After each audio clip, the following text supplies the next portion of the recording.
Namaku Ratih, istri dari Mas Bayu yang tampan dan mapan. Setidaknya, itu yang kurasakan selama 5 tahun pernikahan kami. Pagi ini seperti biasa, mentari menyelinap malu-malu di antara tirai kamar kami. Aku menyiapkan sarapan kesukaan Mas Bayu, nasi goreng dengan telur mata sapi setengah matang. Aroma gurihnya menyeruak, memenuhi dapur mungil kami yang selalu bersih. Mas Bayu keluar dari kamar dengan senyum hangatnya, mengecup keningku sekilas sebelum berangkat kerja. "Rati sayang, jangan lupa nanti sore ada arisan PKK di rumah Bu Lurah," pesannya. Aku mengangguk, merasakan kehangatan menjalar di dada.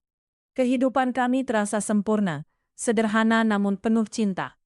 Sesekali aku melihat foto pernikahan kami di meja nakas. Mata Mas Bayu menatapku penuh binar. Aku sungguh beruntung.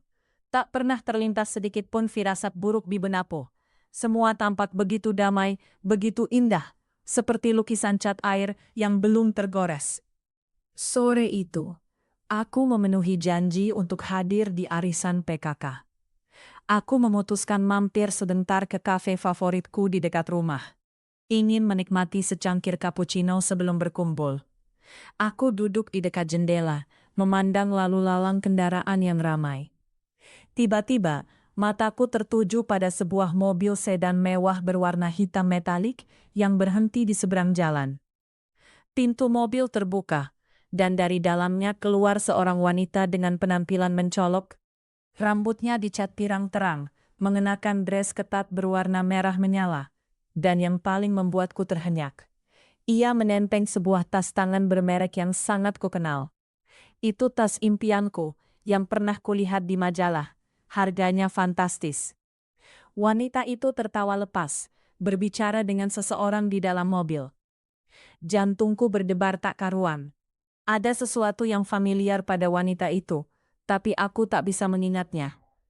Kemudian, mobil itu melaju, meninggalkan wanita itu berdiri di tepi jalan, masih memamerkan tasnya dengan bangga.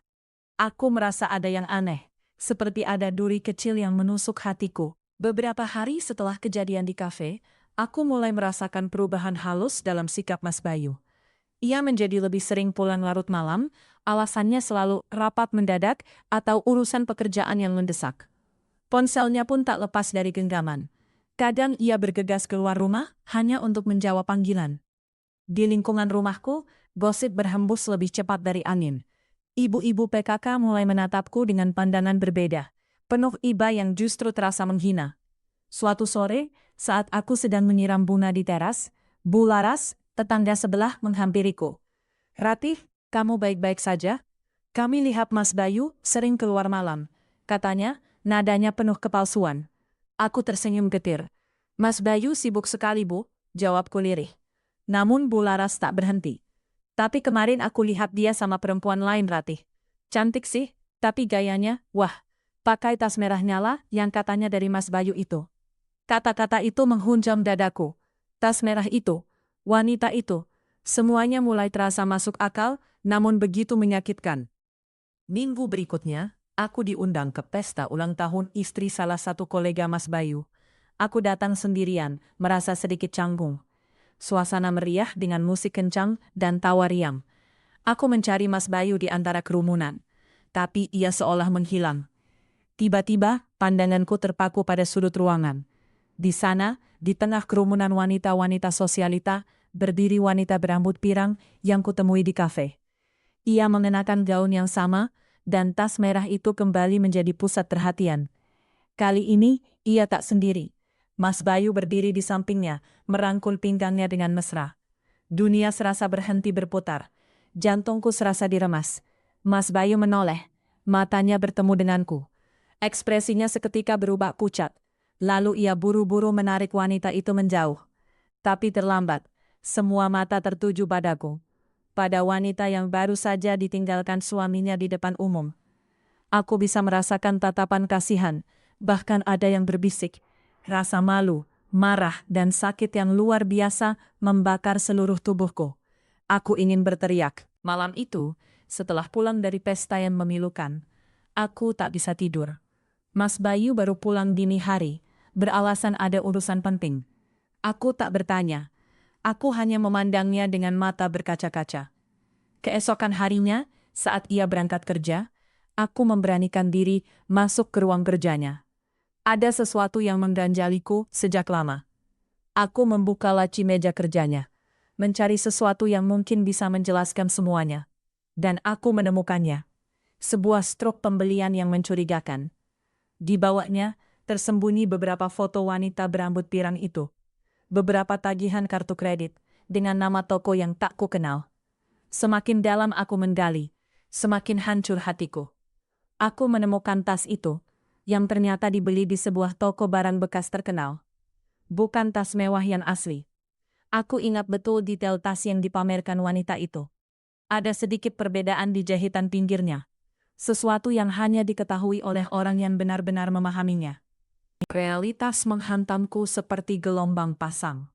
Tas mewah yang dipamerkan dengan bangga oleh wanita itu, yang membuatku merasa tertinggal dan tak berarti, ternyata palsu. Pemberian suamiku, yang selama ini kuanggap sebagai simbol cinta dan pengkhianatan, ternyata hanyalah barang tiruan dari pasar Senen. Dadaku sesak. Air mata Hanak mulai meleleh membasahi pipi, bibirku bergetar menahan isak. Aku terduduk lemas di lantai dingin ruang kerja Mas Bayu.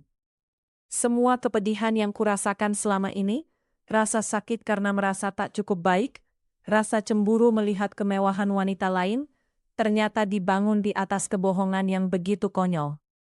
Mas Bayu tidak hanya mengkhianatiku, tapi ia juga telah mempermalukan dirinya sendiri dan wanita simpanannya dengan memberikan barang palsu, lalu membiarkannya pamer seolah itu asli. Kebanggaan wanita itu kini terasa seperti lelucon pahit. Aku tertawa getir, suara tawaku terdengar serak dan menyakitkan di ruangan yang sunyi. Aku tak bisa lagi tinggal dalam kebohongan ini. Kemarahan mulai menggantikan kesedihan yang mendalam. Aku memandang foto pernikahan kami. Wajah Mas Bayu yang dulu kukagumi, kini terasa asing.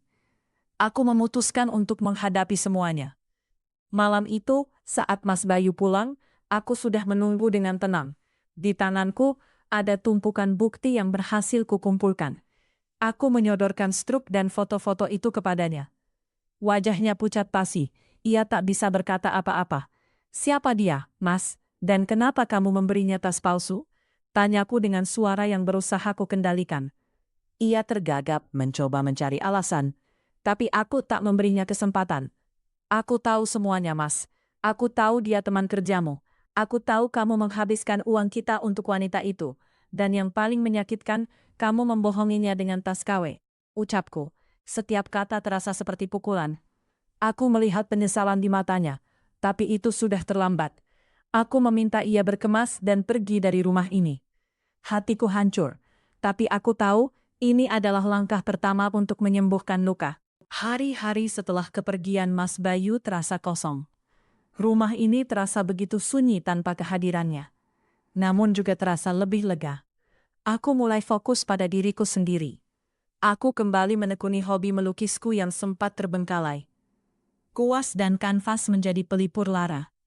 Setiap goresan warna adalah curahan hati yang selama ini terpendam. Aku mulai bergabung dengan komunitas pelukis lokal, bertemu dengan orang-orang baru yang positif. Mereka memberiku semangat dan dukungan. Aku juga mulai mengatur keuanganku sendiri, mencari pekerjaan sampingan yang sesuai dengan kemampuanku. Setiap rupiah yang kudapat adalah bukti kemandirianku. Perlahan tapi pasti, aku merasakan ada kekuatan baru yang tumbuh dalam diriku. Luka pengkhianatan itu memang masih ada, namun ia tak lagi melumpuhkanku. Aku mulai melihat masa depan dengan pandangan yang berbeda, lebih optimis dan penuh harapan. Beberapa bulan berlalu. Kehidupan Ratih kini jauh berbeda. Ia tak lagi menanti kepulangan Mas Bayu. Rumah kecilnya kini dipenuhi dengan lukisan-lukisan indah dan aroma cat yang khas. Ia bekerja paruh waktu di sebuah galeri seni, sesekali menerima pesanan lukisan dari klien.